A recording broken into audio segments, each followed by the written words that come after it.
Avec des sous-marins silencieux, des corvettes invisibles et le premier porte-drone au monde, la marine turque est devenue un géant maritime qui exige le respect. Mais avec tant de puissance de feu sur l'eau, lesquels sont les véritables champions poids lourds de la flotte? Dans cette vidéo, nous allons le découvrir en explorant le top 10 des navires de guerre les plus puissants des forces navales turques. Numéro 10. Commençons par un navire qui prouve que la taille n'est définitivement pas tout, surtout quand on a assez de puissance pour couler un navire 3 fois plus grand. Je parle du patrouilleur d'attaque rapide de classe Kulis. Maintenant, imagine que tu es un destroyer massif et lent assis en pleine mer. Soudain, sortant de la brume côtière, un petit point agressif apparaît sur ton radar. Avant même que tu puisses finir ton café, la classe Kilis est déjà sur toi. Ces navires sont les sprinters de la marine turque, conçus pour des tactiques de frappe éclair qui rendraient jaloux un guérillero. On parle d'une longueur d'environ 62 mètres, ce qui peut sembler petit comparé aux géants dont nous parlerons plus tard, mais cette structure compacte lui permet d'atteindre des vitesses de près de 75 km/h. C'est incroyablement rapide pour quelque chose qui transporte des explosifs lourds. La marine turque utilise ces monstres pour patrouiller les côtés-îles complexes de la mer Égée, où la manœuvrabilité est reine. Mais ne te laisse pas tromper par la vitesse en pensant qu'ils sont légèrement armés. La classe Kulis est comme un boxeur avec une mâchoire en verre mais une masse pour crochet droit. Ils transportent des missiles Harpoon qui peuvent frapper des cibles à plus de 120 km de distance. Réfléchis-y une seconde. Ce petit navire peut te frapper au visage par-delà l'horizon avant même que tu saches qu'il est là. Et si tu t'approches trop près, il possède un canon auto Melara de 76 mm qui tire si vite que ça sonne comme une tronçonneuse déchirant le ciel. Tout est question de déni du contrôle maritime. Ils essaiment, ils frappent et ils disparaissent. C'est l'équivalent naval d'une piqûre de guêpe douloureuse, précise et généralement infligée quand on s'y attend le moins. Pourquoi penses-tu que la Turquie a tant investi dans ces navires ? Parce que dans la guerre moderne, être difficile à toucher est tout aussi précieux qu'avoir une armure épaisse. Numéro 9. Maintenant, pendant que la classe Kulis est occupée à filer sur la surface comme une voiture de sport, il y a un jeu beaucoup plus silencieux et terrifiant qui se joue sous les vagues. Cela nous amène au chasseur de mines de classe Aydin. Tu penses peu être un chasseur de mines ? Ça a l'air ennuyeux. Crois-moi, c'est le travail le plus stressant de la marine. Imagine marcher dans une pièce sombre pleine de pièges à souris. Mais les pièges à souris sont remplis de centaines de kilogrammes d'explosifs puissants. Et tu marches dessus avec un navire. La classe Aydin est basée sur le design allemand Frankenthal et son super pouvoir n'est ni la vitesse ni les missiles. C'est la furtivité d'un autre genre. Ces navires sont construits en acier non magnétique. Pourquoi ? Parce que les mines navales sont comme des aimants magnétiques attendant qu'une coque métallique passe pour exploser. La classe Aydin est conçue pour être invisible à ces déclencheurs magnétiques. C'est essentiellement le ninja de la flotte, marchant sur la pointe des pieds à travers les eaux les plus mortelles de la Terre pour ouvrir un passage aux gros canons. Ces navires sont équipés de systèmes sonars haute définition qui peuvent repérer un objet suspect sur le fond marin à des centaines de mètres de distance. Une fois qu'ils trouvent une mine, ils ne tirent pas simplement dessus. Ce serait trop facile. Ils déploient des véhicules télécommandés, de petits robots sous-marins, pour descendre là-bas et l'inspecter ou placer une charge explosive pour la faire exploser en toute sécurité. C'est un jeu de chirurgie à enjeu élevé.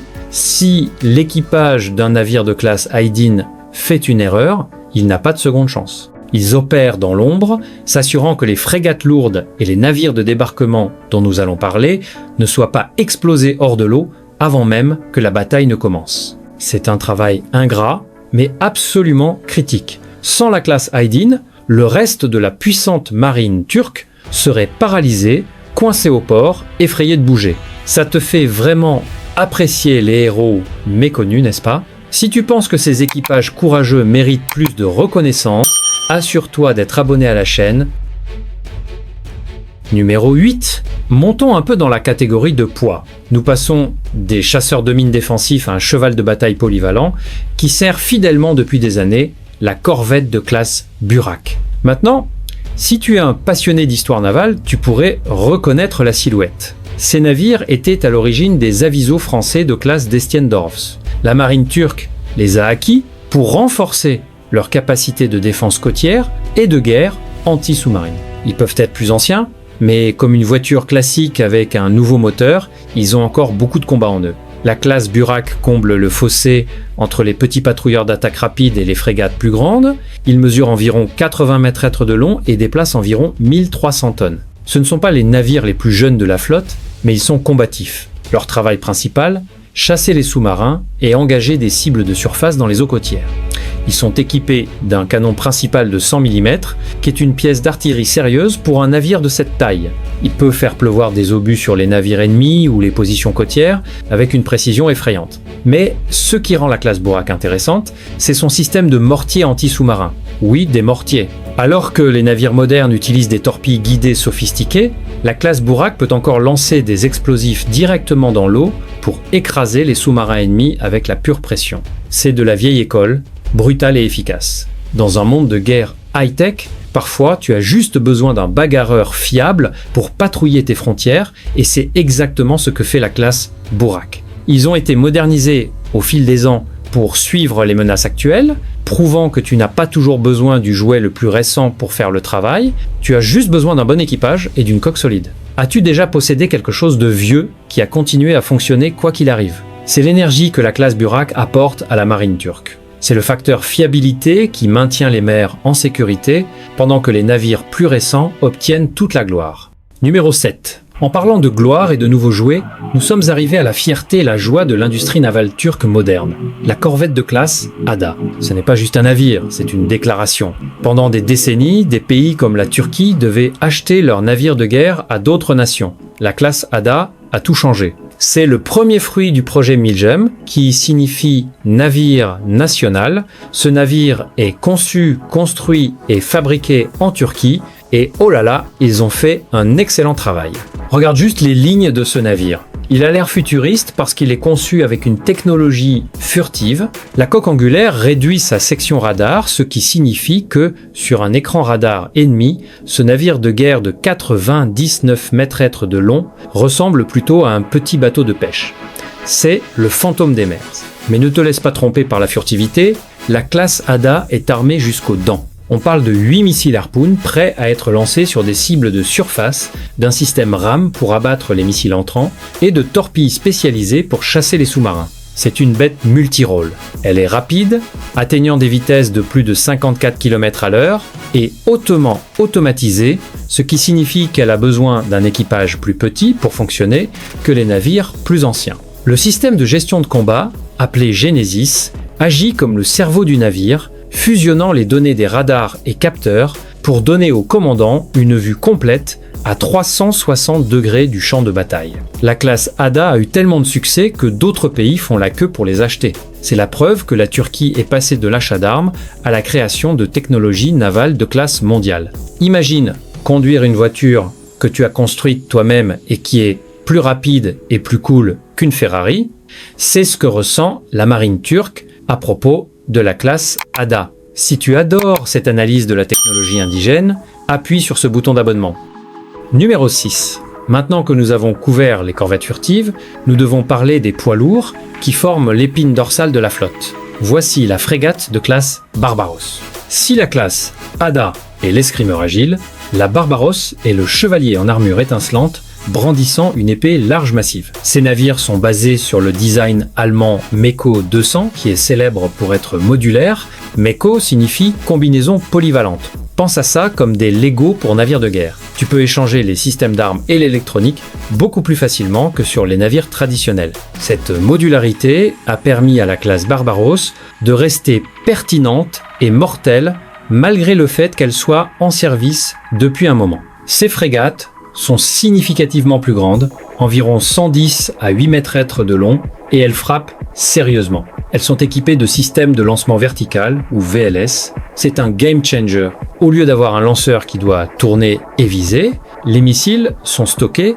verticalement dans le pont et lancent directement vers le haut, se tournant vers leur cible dans l'air. Cela permet à la classe Barbaros de tirer des missiles 6 par eau rapidement pour se défendre contre les avions et missiles ennemis. Il transporte également un énorme canon principal de 127 mm capable de bombardement côtier et de couler des navires de surface. Mais ce n'est pas seulement une question d'armes, c'est une question de commandement et de contrôle. La classe Barbaros sert souvent de navire amiral pour les groupes opérationnels, coordonnant les mouvements de navires plus petits comme les classes Kilis et Ada.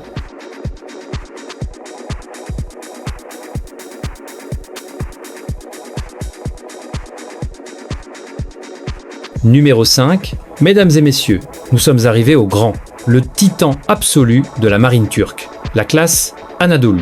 Ce n'est pas juste un navire, c'est une forteresse flottante et une base aérienne mobile. TCG Anadolu est un navire d'assaut amphibie, également connu sous le nom de LHD, basé sur le design espagnol Juan Carlos Ier. Il est massif, s'étendant sur 230 et 1 mètre de longueur. Pour mettre ça en perspective, c'est plus long que 2 terrains de football mis bout à bout. Quand ce navire est entré en service, il est immédiatement devenu le navire amiral de la marine turque. Et pour une bonne raison. Il est conçu pour projeter la puissance n'importe où dans le monde. Il peut transporter des chars, des véhicules blindés de transport de troupes, des embarcations de débarquement et des centaines de marines dans son ventre, prêts à prendre d'assaut une plage en un instant. Mais voici la tournure qui rend la classe Anadolu unique au monde entier. À l'origine, il devait transporter des chasseurs F-35, mais après un drame géopolitique, la Turquie a décidé de pivoter et de faire quelque chose que personne d'autre n'avait fait, le transformer en le premier porte-drone au monde. Le pont d'envol est configuré pour accueillir le Bayraktar TB3 et les chasseurs sans pilote à réaction Kizil Elma. C'est révolutionnaire. Au lieu de risquer des pilotes humains, l'Anadolu peut lancer des essaims de drones armés pour frapper des cibles profondément à l'intérieur des terres ou en mer. Cela change effectivement la doctrine de la guerre navale. Imagine une ruche d'abeilles mortelle et high-tech lancée depuis une forteresse mobile en Méditerranée. Cela force toutes les autres marines à repenser leur stratégie de défense. La classe Anadolu est un symbole d'ambition. Numéro 4. Du géant le plus récent, nous revenons au vétéran expérimenté qui ne veut tout simplement pas abandonner, la frégate de classe Gabia. Tu pourrais les regarder et penser « Attends, ça ressemble à un navire américain ». Et tu aurais raison. Ce sont les frégates de classe Oliver Hazard Perry, célèbrement utilisées par la marine américaine pendant des décennies. La Turquie les a acquises.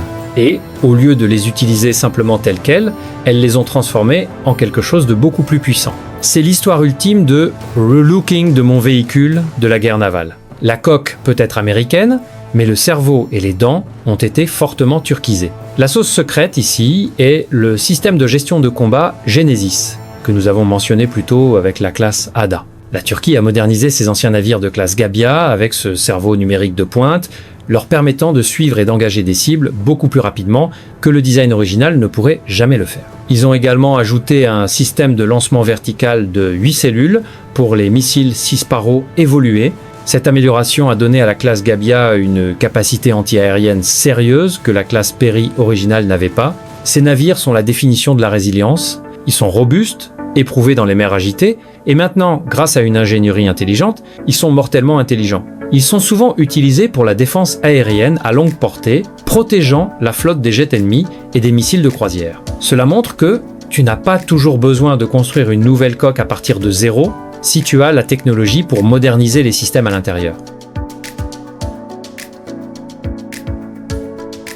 Numéro 3. Nous avons vu le passé et nous avons vu le présent, mais maintenant regardons le futur immédiat, la frégate de classe Istif. Si la classe Ada était le premier pas dans la construction navale nationale, la classe Istif est le sprint. Également connue sous le nom de classe I, ces navires sont un bond évolutif par rapport à la classe Ada. Les ingénieurs ont essentiellement dit « l'Ada est génial, mais nous avons besoin de plus de missiles, plus de portée, plus de puissance ». Alors, ils ont allongé la coque à environ 113 mètres et l'ont emballée avec encore plus de technologie indigène.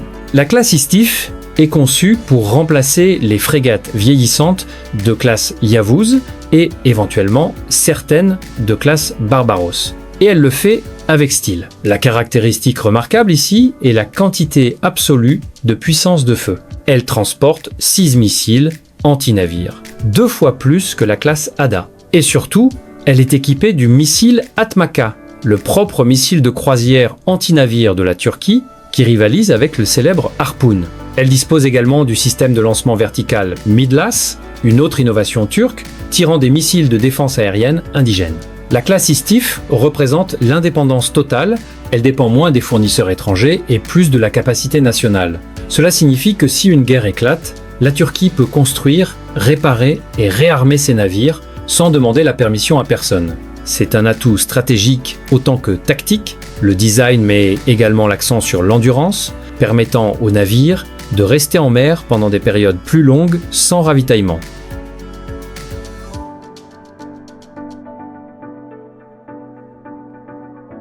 Numéro 2. D'accord, assez sur la surface, prenons une grande respiration et replongeons sous l'eau avec le sous-marin de classe Gur. Les sous-marins sont les tueurs silencieux de la mer, et la classe Gur est l'un des prédateurs les plus dangereux de la Méditerranée. Ce sont des sous-marins de type 209 sur 1400, un design allemand qui a été optimisé pour les exigences turques. Dans le monde des sous-marins diesel électriques, ce sont de premier ordre.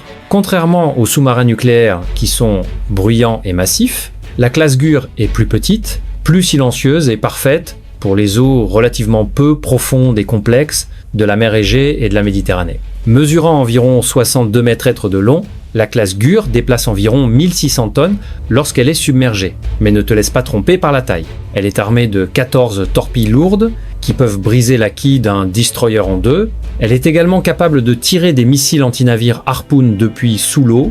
Imagine que tu es capitaine sur un navire de surface, la mer est calme, ton radar est clair, et soudain un missile jaillit de l'eau à quelques kilomètres. C'est le scénario cauchemardesque que la classe Gur crée. Ces sous-marins sont connus pour leur silence. Lorsqu'ils fonctionnent sur batterie, ils sont virtuellement silencieux, les rendant presque impossibles à détecter jusqu'à ce qu'il soit trop tard. Ils servent de dissuasion, juste savoir qu'un sous-marin de classe Gur pourrait être dans la zone force, les flottes ennemies à se déplacer lentement et à gaspiller des ressources, à chercher des ombres. C'est de la guerre psychologique autant que de la guerre physique. Si tu aimes la tension de la guerre sous-marine, assure-toi d'être abonné. Nous couvrons tout, des cieux aux profondeurs océaniques, chaque jour.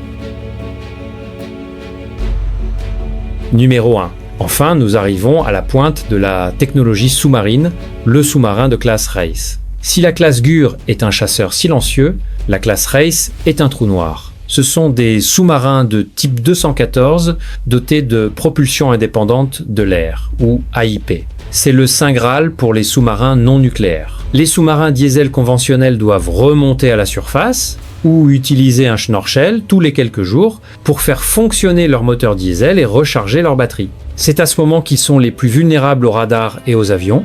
La classe Rise, cependant, utilise des piles à combustible à hydrogène pour générer de l'électricité silencieusement en étant submergée.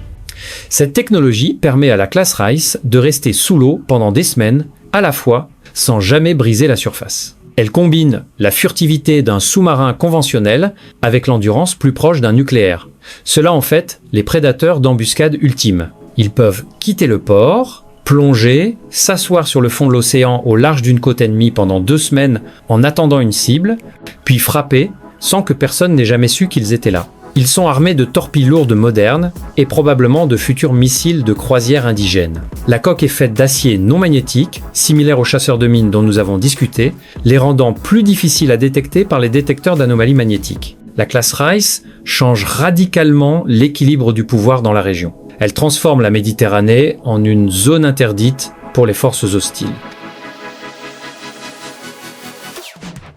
Et voilà les amis, c'était les 10 meilleurs navires de guerre de la marine turque. Laquelle de ces machines t'a vraiment impressionné ? Fais-le nous savoir dans les commentaires ci-dessous. Et n'oublie pas d'aimer et de t'abonner si tu veux voir beaucoup plus de classements comme celui-ci.